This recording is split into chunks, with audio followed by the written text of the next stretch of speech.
멸시를 당해본 적이 있으십니까? 우리가 멸시라는 단어는 업신여김을 받거나 하찮게 여겨서 깔본다라는 것이 멸시라는 뜻입니다. 대개 자신보다 좀 힘이 없다든가 능력이 모자란다든가 기타 등등의 조건들 형편이 없다고 생각될 때 사람들 중에는 이렇게 멸시하는 경향들이 있습니다. 그래서 누군가로부터 우리가 멸시를 당하면 굉장히 모욕감과 분노를 느끼게 됩니다. 그런데 과거 하나님께서 이처럼 멸시를 당한 적이 있었다라고 말씀을 합니다.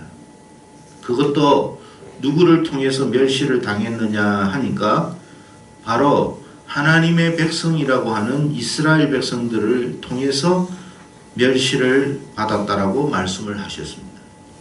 민수기 14장 11절의 말씀을 보면 이 백성이 어느 때까지 나를 멸시하겠느냐, 그들 중에 많은 이적을 행하였으나 어느 때까지 나를 믿지 않겠느냐, 그렇게 말씀을 하십니다.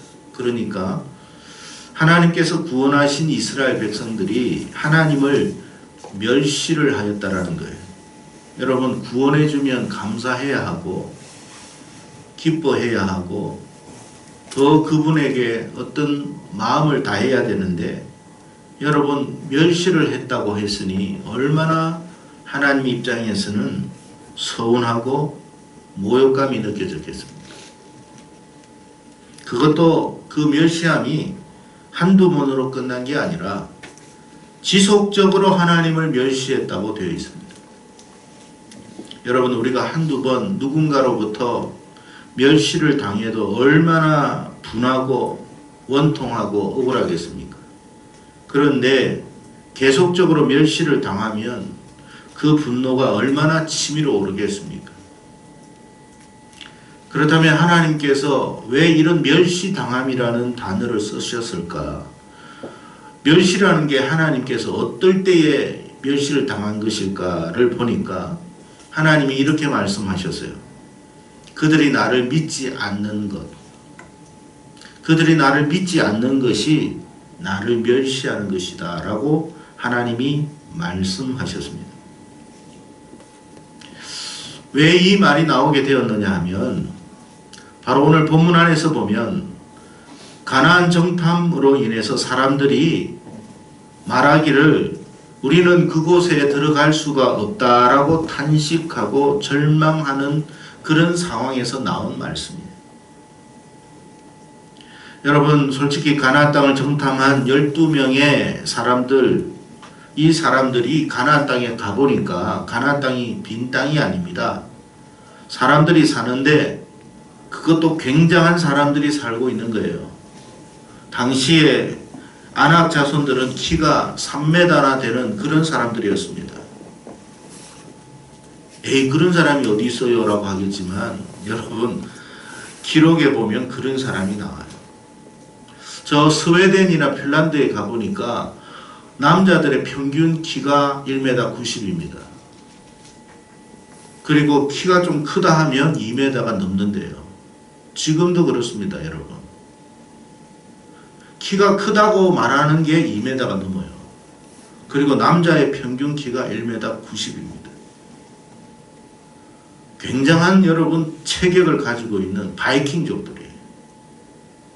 그런 여러분 덩치를 가지고 있는 사람과 싸우려고 하니 어떻게 여러분 감당이 되겠습니까? 이스라엘 사람들의 남자 평균 키는 지금 165cm입니다. 여러분, 165에서 170 되는 사람이 한 3m 되는 사람하고 싸우려고 하니 그게 감당이 안 된다라는 말을 하는 것은 어떻게 보면 당연한 일일 수도 있습니다. 그래서 그들이 뭐라고 이야기했냐면 그들과 우리 자신을 비교해 보니 마치 우리는 메뚜기와 같더라라고 했습니다.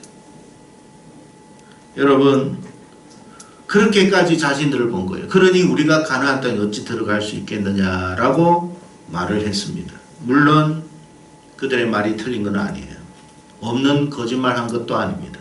근데요, 그들만 그렇게 그 상황을 본 게 아닙니다. 갈렙과 여호수아도 그들의 장대함을 동일하게 보았습니다.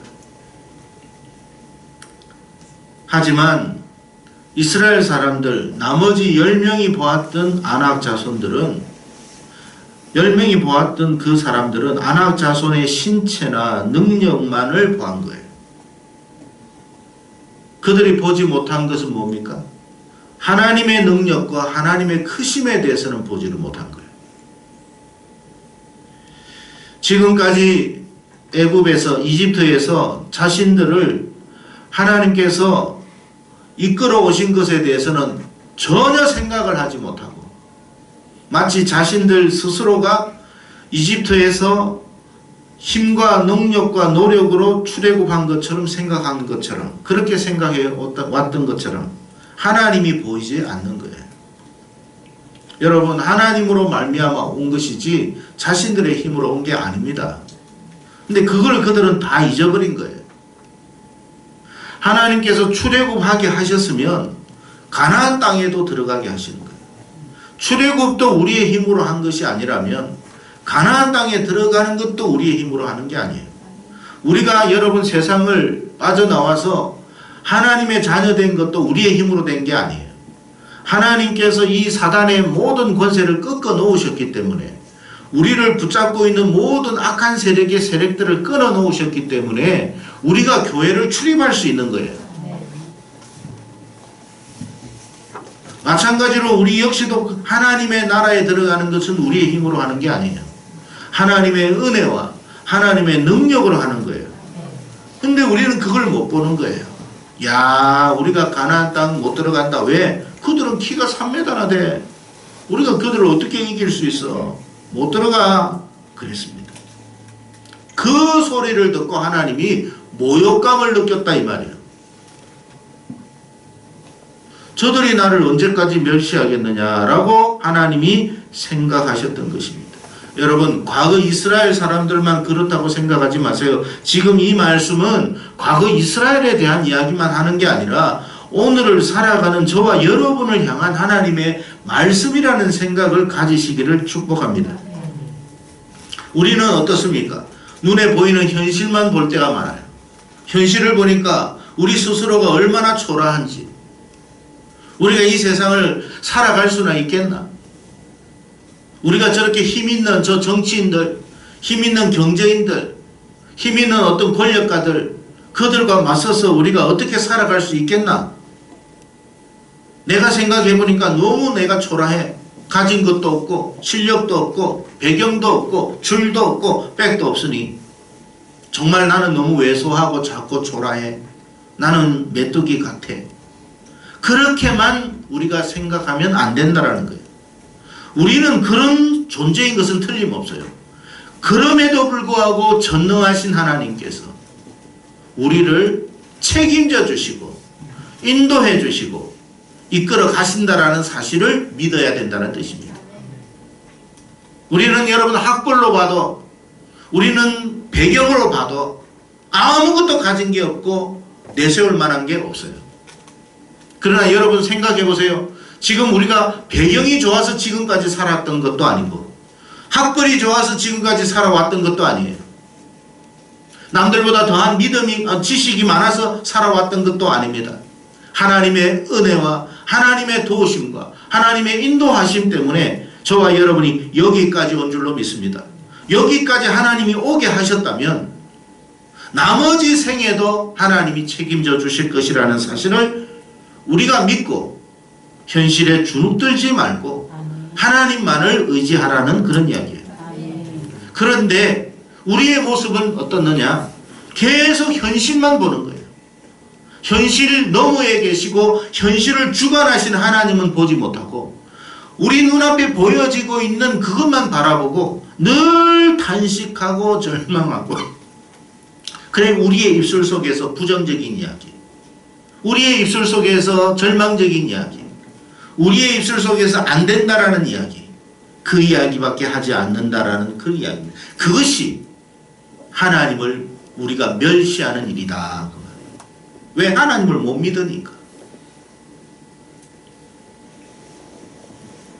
하나님께서 하나님을 멸시하는 사람들을 향해 하신 말씀이 뭐냐면 민수기 14장 12절의 말씀에 이렇게 이야기했어요. 한번 같이 읽겠습니다. 민수기 14장 12절, 그 앞에 구절이니까 같이 한번 읽겠습니다. 시작. 내가 전염병으로 그들을 쳐서 멸하고 내게 그들보다 크고 강한 나라를 이루게 하리라. 하나님을 멸시한 이스라엘 백성들을 향해서 하나님이 뭐라고 조치를 내렸냐면 그들을 전염병으로 멸해버리겠다고 했습니다. 무엇으로 친다고요? 전염병으로. 여러분, 이 전염병이 도는 순간부터 사람들은요 그냥 죽어나가게 돼 있어요. 과거에는 여러분 오죽했겠습니까? 병원도 없었었는데, 병원이 있다고 하는 지금의 우리 사회도 사람들을 감당하지 못하고 전염병을 감당하지 못하는데 그 당시에 오죽했겠습니까? 오늘날 여러분, 이 전염병이 전 세계로 향해서 지금 퍼져나가고 있습니다.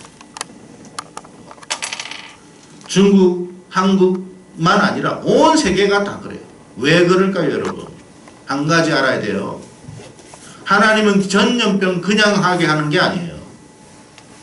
전 세계가 하나님을 멸시하고 있으니까, 하나님이 없다고 이야기를 하니까, 하나님이 싫어하는 일들을 여러분 최근에 와가지고 온 나라들이 동성애 합법화 시켜버렸어요.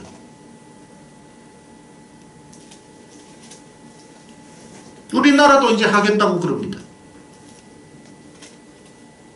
의학 선진국들 별 수 없어요, 여러분. 미국 보세요, 일본 보세요, 유럽 보세요. 하나님이 지켜주지 않으면 감당 안 돼요. 최첨단 과학, 무용지물입니다, 여러분.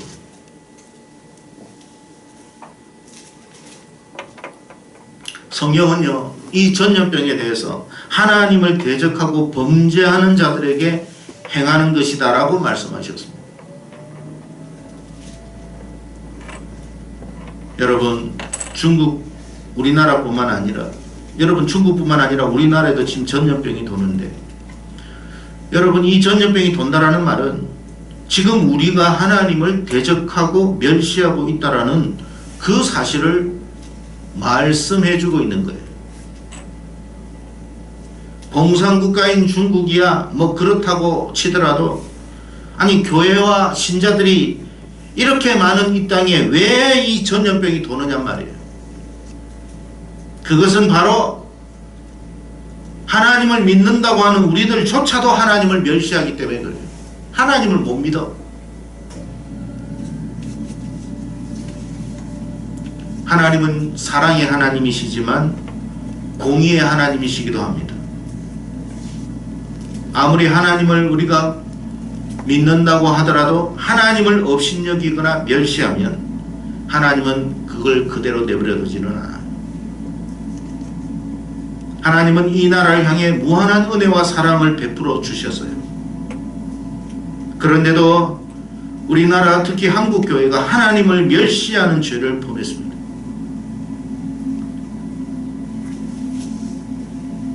하나님 아닌 것으로도 구원을 받을 수 있다고 말을 합니다. 이건 하나님을 멸시하는 거예요. 하나님 없어도 우리는 잘 살 수 있다고 이야기했습니다. 지금 경제를 보세요. 잘 살 수 있는가?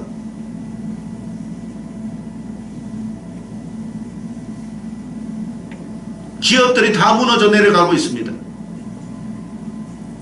그나마 남은 반도체도 안 되고 있어요. 뭘 먹고 살겠습니까, 여러분? 우리가 똑똑해서 잘 살았던 게 아니에요. 하나님이 지켜주시고 열어주시고 밀어주셨기 때문에 되었던 거예요. 하나님 없어도 잘 살 수 있어. 전염병 두세 달 만에 이렇게 다 여러분 세계적으로 지금 고통을 당하고 있습니다. 한 1년 가면 어떻게 될까요? 이게 2년 가면 어떻게 될까요? 영국의 여러분 영국의 여러분 경제 잡지에서 뭐라고 이야기했냐면 중국이 48%가 여러분 지금 마이너스가 됐다고 했어요. 중국 발표한 것보다 2억 몇천만 명의 여러분 지금 실업자가 생겼대요. 2억 몇천만 명.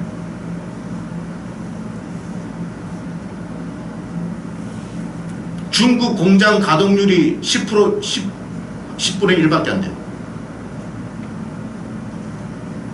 그 우리는 얼마나 버틸 수 있을 것 같습니다.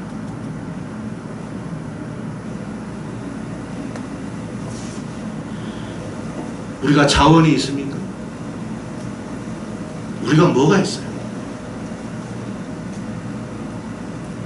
하나님께서 은혜를 주셔가지고 지금까지 왔어요. 그런데도 하나님을 멸시했어요. 우리가 아무것도 없어도 하나님 앞에 무릎 꿇고 기도하고 눈물로 외쳤을 때 하나님은 여러분 경제성장 7% 8% 했어요. 지금은 마이너스입니다. 지금 빚내가 여러분들에게, 저와 여러분들에게 100만 원씩 얼마 준다고 합니다. 그 빚이에요.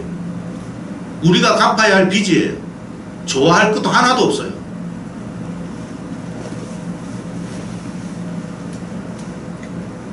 여러분이 갚아야 돼요.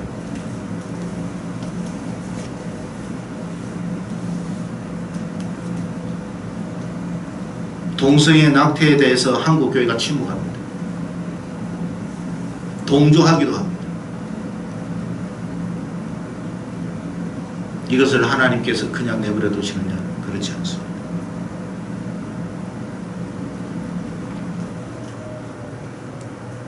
여러분, 세상이 어떠하다 할지라도 우리가 하나님을 의지하고 믿어야 돼요. 우리가 하나님을 멸시하면 하나님은 전염병 아니라 그 이상으로도 여러분 이 세상을 흔들어 놓을 수 있어요. 근데 우리가 하나님께로 돌아가면 전염병은 소멸됩니다. 병원에 갔더니 의사 선생님 그러더라고요.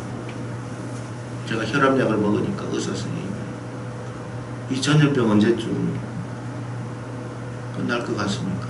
아니, 전염병 안 끝나요. 2020년 되면 좀 모를까? 안 끝납니다.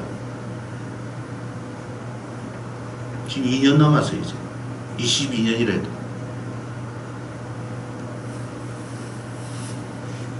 날씨가 풀리니까 이제 전염병도 없어지는 것 같습니까? 아닙니다, 여러분.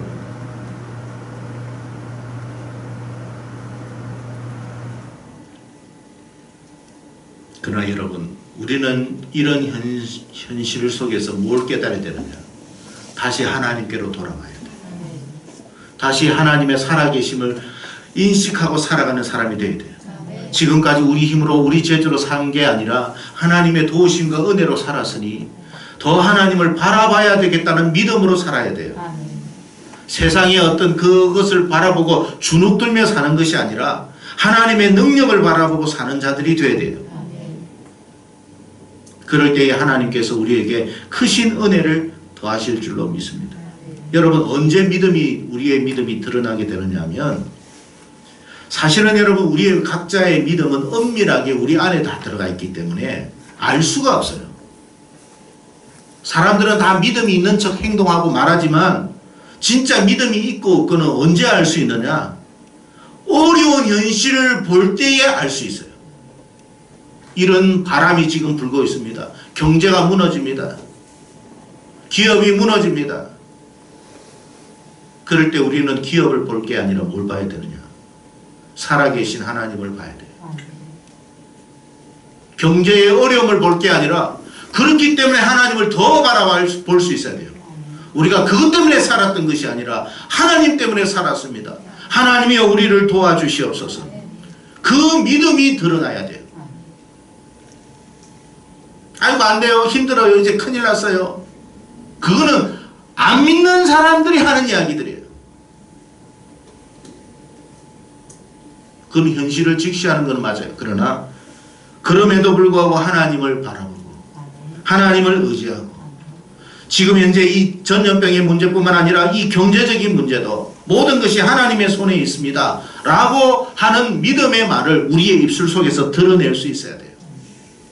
하나님께서 왜 이런 상황을 만드셨느냐 하면 하나님이 분명히 말씀하셨어요. 내 귀에 들린 대로 내가 역사할 것이다. 그러니까 각자의 입술을 잘 지키십시오. 혹시 내 입에서 하나님 앞에 불손하고 불신앙적인 말이 나오지 않도록 우리의 입술을 지키십시오.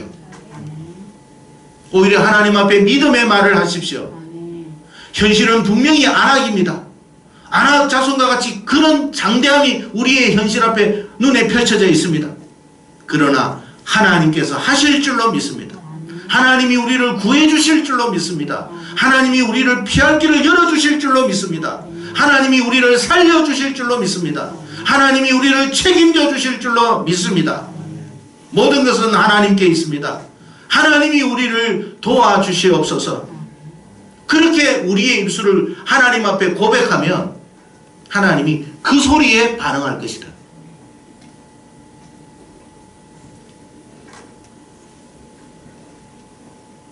지금 하나님께서 우리를 통해 듣고 싶은 소리는 죽겠습니다. 큰일 났습니다. 안 됩니다. 이제는 어떻게 해야 할까요? 가 아니라 하나님 은혜를 베풀어 주시옵소서. 하나님이 도와주실 줄로 믿습니다. 하나님이 책임져 주실 줄로 믿습니다. 그런 고백을 해야 돼요. 여러분.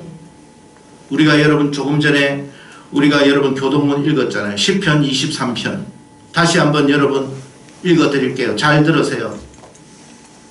내가 사망의 음침한 골짜기로 다닐지라도 해를 두려워하지 않을 것은 주께서 나와 함께 하심이라.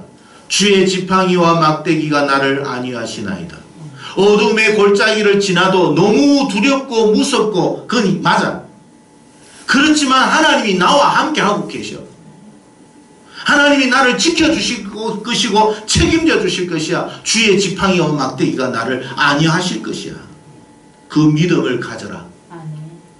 그 믿음의 고백을 해라. 그러면 어떻게 되느냐? 주께서 내 원수의 목전에서 내게 상을 차려주시고, 이 잔치상을 말하는 거예요. 잘했다. 현명하게 했다. 축제의 장소를 만들어 주신다 이 말이에요. 상을 차려주시고 기름을 내 머리에 부으셨으니 내 잔이 넘치나이다. 여러분, 이런 은혜가 저와 여러분 속에 있어야 돼요. 아멘.